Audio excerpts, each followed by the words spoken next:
Pinag-iingat ng Scam Watch Pilipinas ang publiko mula sa mga nag-aalok ng investment para hindi ma-scam.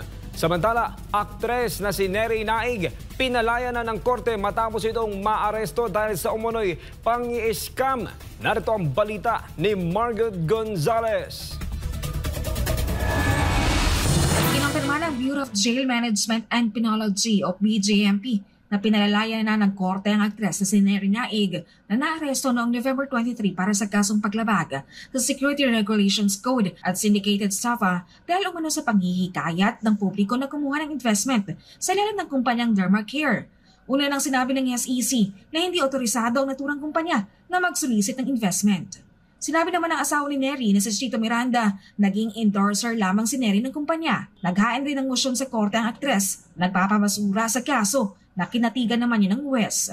Kaya umaga ng Miyerkules natanggap ng BJMP ang release order para kay Neri Naig mula sa Pasay City Court.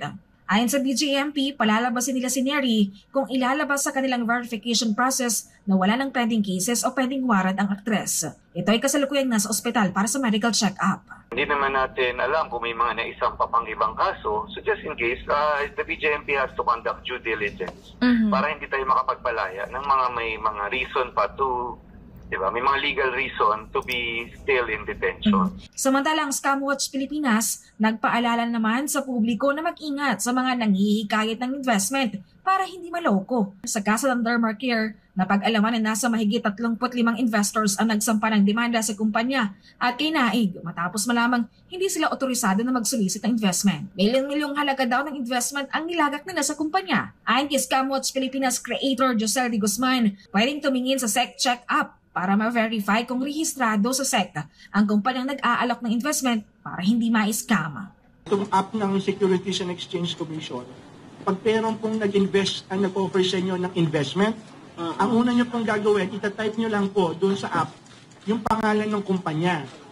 Pag let's say lumabas na hindi siya registered doon, wag po tayong pumasok. Ngayon, kung ang ino-offer niya securities or any form of investment products at lumabas na nakaregister siya doon, mayroon pa pong isa dapat kayong makikita sa baba. Ito po yung secondary license. Pag lumabas po yung secondary license, pwede po sila mag-offer ng securities at investment product. Pero kung wala po yun, hindi po sila pwedeng mag-offer. Para sa Diyos at Pilipinas Kumahal, Mark Gonzalez, SMN9 News.